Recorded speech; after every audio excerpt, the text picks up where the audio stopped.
நான் சாமி கும்பிட்டுட்டே இருக்கும்போது இடையில பல எண்ணங்கள் வந்து அலை மோதுவதனால என்னால் இறைவனை மனம் ஒருமித்து வணங்குவது என்பது பூசனையில் ஈடுபாடு வழிபாட்டில் ஈடுபாடுடையவனாக இருப்பதில் சற்று தடை ஏற்படுகிறது. அதை எப்படி நிவர்த்தி பண்ணிக்கணும்னு கேட்குறேன்.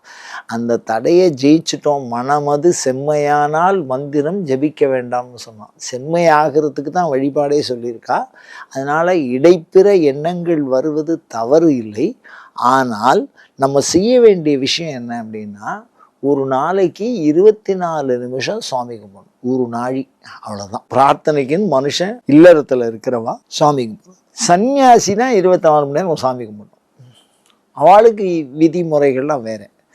உலகியல்ல இருந்துட்டு நம்மளுடைய வாழ்க்கை, நம்மளுடைய உடல் ஆரோக்கியம், நம்மளுடைய உள்ள அமைதி, அறிவு தெளிவு, இதுக்கெல்லாம் தான்.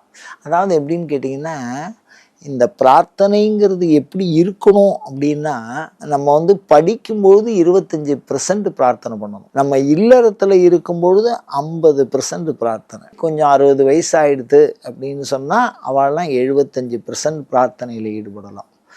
அதுக்கப்புறம் வயசாகிறது 75 அப்படின்னா இயல்பாகவே கர்ம சன்னியாசின்னு அவளுக்கெல்லாம் பேர். அவளெல்லாம் முழு நேர பிரார்த்தனையில் ஈடுபடலாம். அதனால் வயது சார்ந்து அந்த பிரார்த்தனையில் ஈடுபடுறது, இடைப்பிற எண்ணங்கள் வர்றது தவறு கிடையாது.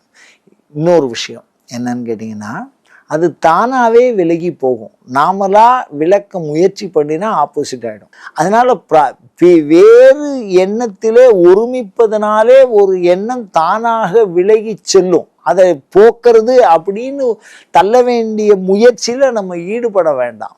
நம்ம பிரார்த்தனையை 24 நிமிஷம் இடைவிடாது தொடர்ந்து அசையாமல் நின்று பூஜை பண்ணலாம். அந்த அசைவு வரும் அப்படின்னு சொல்லி தான் விக்கிரகங்கள்லாம் கொடுக்கறது.